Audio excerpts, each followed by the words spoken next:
नमस्कार, सत श्री अकाल, खैर मकदम। मैं राजेंद्र सिंह ठाकुर आप सभी का स्वागत करता हूं भारतीय न्यूज के विशेष प्रोग्राम ताल ठोक के में। अपने इस कार्यक्रम में हम एक ऐसे मुद्दे पर बात करने वाले हैं, अगर हमने उस पर बात नहीं करी तो ये दुनिया ही मिट जाएगी। जी हाँ, हम बात करने वाले उन युद्धों की जो युद्ध आने वाली नस्लों और पीढ़ियों को बर्बाद कर देंगे। किसी ने क्या खूब कहा है, हमें अपने घुटनों की अहमियत तभी पता चलती है जब वो काम करना बंद कर देते हैं। दुनिया के बारे में भी यही सच है। पुराने दिनों की खूबियां तभी साफ होती है जब हालात बदल जाते हैं। अगर शांति बहाल नहीं हुई तो दुनिया भर में इसके विनाशकारी परिणाम महसूस किए जाएंगे। क्योंकि जब भी अंतर्राष्ट्रीय नियम बेकार साबित होने लगते हैं, दुनिया के देश हथियारों, जखीरों और फौजी गठजोड़ में अपनी सुरक्षा की तलाश करने लगते हैं। यूक्रेन की घटनाओं के मद्देनज़र क्या कोई पोलैंड को अपने सैन्य बजट को दोगुना करने, फिनलैंड को नाटो में शामिल होने या सऊदी अरब को अमेरिका से रक्षा संधि करने के लिए दोषी ठहरा सकता है? लेकिन दुर्भाग्य से सैन्य बजट में वृद्धि समाज के सबसे कमजोर सदस्यों की कीमत पर होती है, क्योंकि स्कूलों और अस्पतालों के हिस्से का पैसा टैंकों और मिसाइलों को चला जाता है। सैन्य गठबंधनों के सुरक्षा कवच से बाहर रह गए कमजोर देश आसान शिकार साबित होते हैं। जैसे जैसे सैन्य गुट दुनिया भर में फैलते हैं, व्यापारिक मार्ग तनावपूर्ण होते जाते हैं और कारोबार में गिरावट आती है।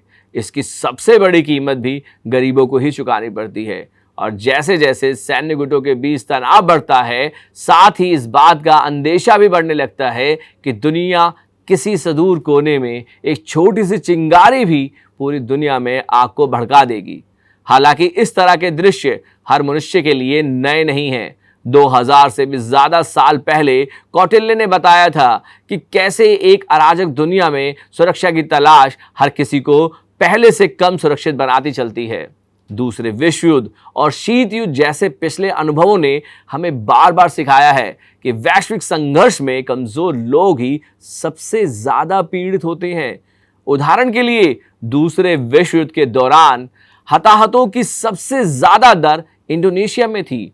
जब 1939 में पूर्वी यूरोप में युद्ध छिड़ा तो ऐसा लगा कि यह जावा के चावल उगाने वाले किसानों से बहुत दूर हो रही है, कोई अलग थलग घटना है। लेकिन पोलैंड में हुई घटनाओं ने एक ऐसी श्रृंखलाबद्ध प्रतिक्रियाओं को जन्म दिया जिसमें लगभग 35 से 40 लाख इंडोनेशियाई मारे गए। लेकिन आज हालात और बदतर हैं। बात केवल इतनी भर नहीं कि एक परमाणु युद्ध तटस्थ देशों के बीच करोड़ों लोगों को खतरे में डाल देगा, इसके साथ ही मानवता को जलवायु परिवर्तन और बेकाबू एआई के अलावा अनेक अन्य अस्तित्वगत खतरों का भी सामना करना पड़ रहा है।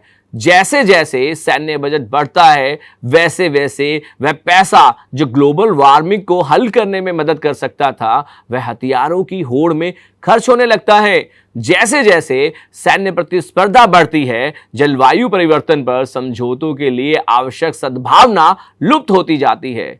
बढ़ता तनाव एआई हथियारों की दौड़ को सीमित करने के लिए समझौते तक पहुंचने की संभावना भी खत्म कर देता है। दुनिया जल्द ही यूक्रेन के आकाश में पूरी तरह से ऑटोनॉमस ड्रोन के झुंड को एक दूसरे से लड़ते हुए और जमीन पर हजारों लोगों को मरते हुए देख सकती है। हत्यारे रोबोट सामने आ रहे हैं, लेकिन मनुष्य है कि आपसी सहमति निर्मित कर पाने को लेकर पंगु हो चुके हैं। यदि यूक्रेन में जल्द ही शांति नहीं लाई गई तो सभी को नुकसान होगा, फिर भले ही वह कीव से हजारों किलोमीटर दूर ही क्यों ना हो, रहते हो और सोचते हो कि वहां की लड़ाई का उन पर कोई लेना देना नहीं है। इतिहास में साम्राज्यवाद शब्द का प्रयोग रोम, ब्रिटेन, रूस जैसी शक्तिशाली साम्राज्यों द्वारा विदेशी भूमि पर विजय प्राप्त कर उन्हें अपना प्रांत बनाने के बारे में किया जाता है। हालांकि 20वीं सदी के अंत और 21वीं सदी की शुरुआत में युद्धों की कमी नहीं रही है। फिलिस्तीनी और इजराइल में और सूडान, म्यांमार और अन्य जगहों पर भयानक संघर्ष जारी रहे हैं। लेकिन ऐसा कोई मामला नहीं आया जब किसी अंतर्राष्ट्रीय स्तर पर मान्यता प्राप्त देश का किसी शक्तिशाली विजेता द्वारा अपने में विलय करके उसके अस्तित्व को मानचित्र से मिटा दिया गया हो। जब इराक ने 1990-91 में कुवैत के साथ ऐसा करने की कोशिश की तो एक अंतर्राष्ट्रीय गठबंधन ने कुवैती स्वतंत्रता और क्षेत्रीय अखंडता को बहाल किया। और जब अमेरिका ने 2003 में इराक पर आक्रमण किया तब भी इराक के किसी हिस्से का अमेरिका में विलय करने का कोई सवाल ही नहीं था। लेकिन रूस न केवल पहले ही क्रीमिया का अपने में विलय कर चुका है बल्कि उसकी फौजें आज यूक्रेन के बड़े हिस्से पर काबिज हो चुकी हैं। अगर व्लादिमीर पुतिन को यूक्रेन पर जीत दर्ज करने का अवसर दिया जाता है तो दुनिया में साम्राज्यवाद की वापसी हो जाएगी। बस अभी 12th खत्म हुई थी और अब आधे से ज्यादा टाइम ये सोचकर निकाल देते हो कि which career to choose. Well, in that case I got you covered. ये वीडियो एंड तक देखना, क्या पता I will just make up your mind. You must have thought of कोई बस ऐसा कोर्स मिल जाए जहाँ अनलिमिटेड जॉब ऑप्शन हो, क्योंकि मैं भी यही सोचती थी। जैसे कि journalist, news anchor, radio jockey, screen writer, video editor, event manager, graphic designer, सिनेमैट, photographer, director, public relation officer, entrepreneur. In fact इन सबसे भी ज्यादा जॉब ऑप्शंस चाहिए। तो just choose BAJMC as your career. BAJMC is not just about theory but plenty of practical knowledge too. BAJMC as a course आपको provide करता है world की बेटर अंडरस्टैंडिंग, मीटिंग और working with people of top notch industry. और सिर्फ यही नहीं, BAJMC as a course आपको हेल्प करता है to grow personally and professionally to.